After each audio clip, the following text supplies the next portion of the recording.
What's going on, everyone? Welcome to another very rainy episode right here on the MIgardener channel. In today's episode, we're going to be mixing things up a little bit. We're going to be harvesting the carrots here and taking them inside to go make a carrot cake, a very simple carrot cake using the carrots from our garden. I thought it'd be fun, not only because, well, I don't want to be out here in the rain. Camera's not waterproof, and honestly, I don't think I am either. But I know a lot of you want to know how to use stuff from your garden and be able to take it into the kitchen and make food with it. So we're gonna make one of my favorite, all-time favorite desserts, the carrot cake. Let's go.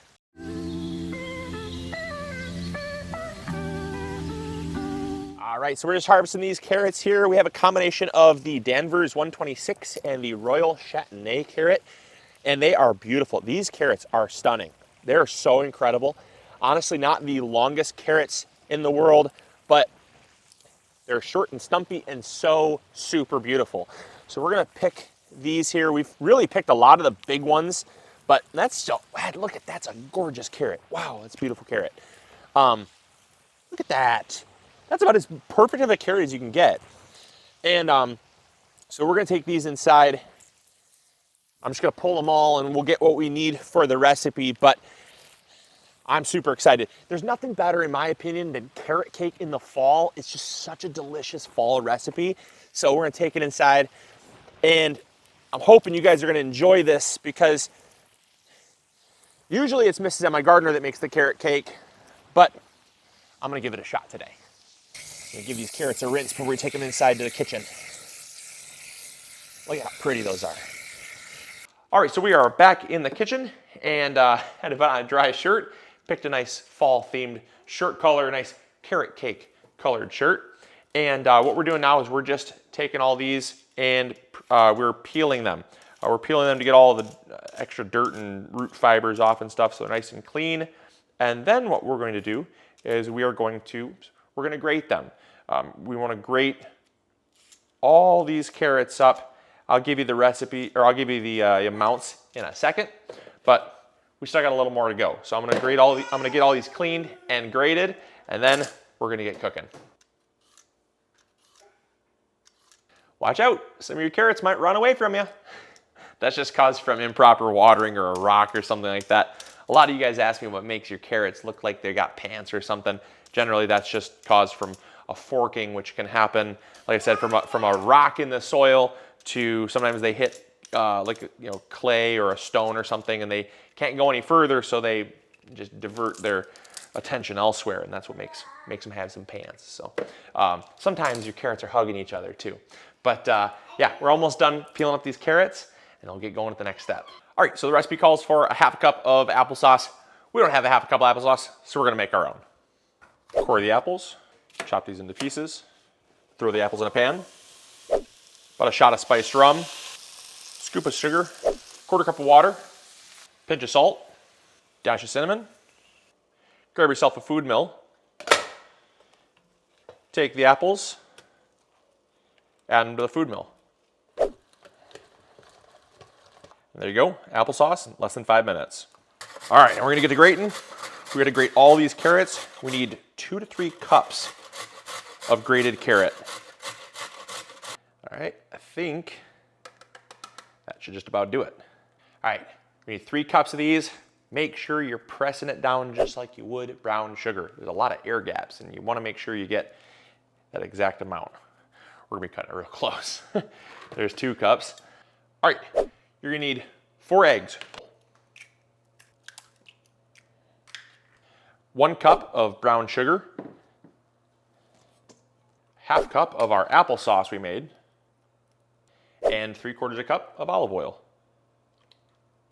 All right, we're gonna whisk that together. Once we get that combined, we're gonna add our dry ingredients. Almost forgot. Vanilla extract, about 2 tablespoons. All right, to that we're gonna add 1 cup of white sugar. Almost had to ask our neighbors for some. Now we're gonna add 2 cups of all-purpose flour. About 2 teaspoons of baking powder, 2 teaspoons of baking soda, about 1 tablespoon of cinnamon, and a pinch of salt. We're using St. Clair, Michigan salt because we're in St. Clair. And we're gonna mix this together. You don't want to over mix it because you don't want to overwork that gluten in the flour. You just want just to incorporate it, just like you're making pancakes. And then we're going to fold in the shredded carrot.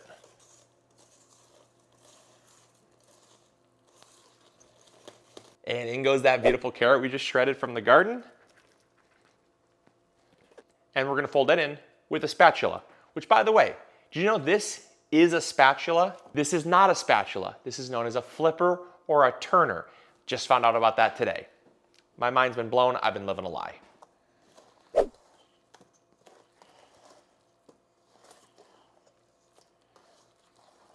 All right, so next we're just going to take some melted butter and we're going to grease up the inside of our cake pans. Now you can use a loaf pan, you can use cupcake pans, you could use cake pans, but they're all going to have different cook times depending on the thickness and material of the pan. So these are going to go in for about 30 to 35 minutes, but do not follow that like it's like a go-to. You're going to want to use a toothpick, poke it periodically around that 30-35 minute mark. When the toothpick comes out clean, then you're done. Don't follow, you know, that exact time, because every oven and every pan is going to be a little bit different.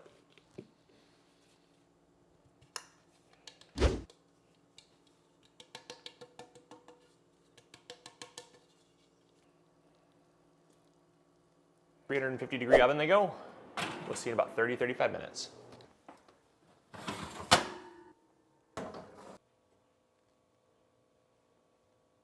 All right, on to the frosting. So now we're going to add 8 ounces of cream cheese, 4 cups of powdered sugar,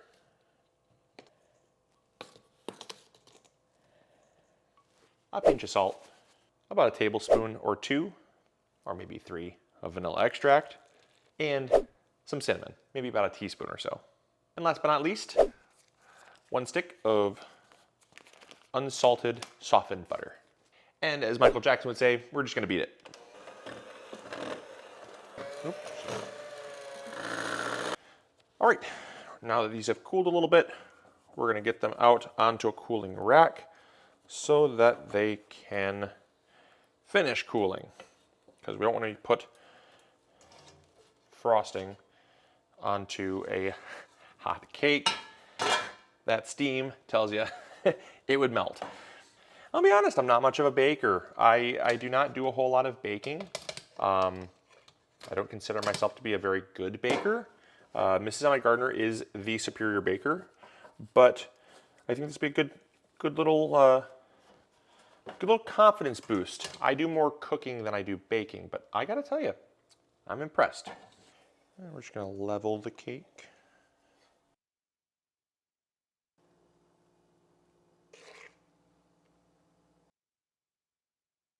All right, so we're gonna give this cake a shot. Carrot cake right from the garden. I gotta say, pretty proud of myself. It is incredible looking. Look at that. Absolutely beautiful. I'm really proud of myself. It's fluffy, it's moist, it looks awesome, and you know, I'm not much of a baker. So we're gonna let Ashlyn try this off camera, but I think this is a total home run. If you like this video, make sure to hit the like button, subscribe if you haven't already, and make sure you share this video with a friend that you think would enjoy it. But I really hope you try this recipe, and let me know in the comments box down below if you do try it and how it turns out for you. So enjoy, happy cake making, and it's kind of hard to believe this was in the ground like an hour and a half ago. That's awesome. That's so cool. So, all right, I'll catch you guys on the next episode. As always, this is Luke from the MIgardener channel, reminding you to grow bigger. Take care.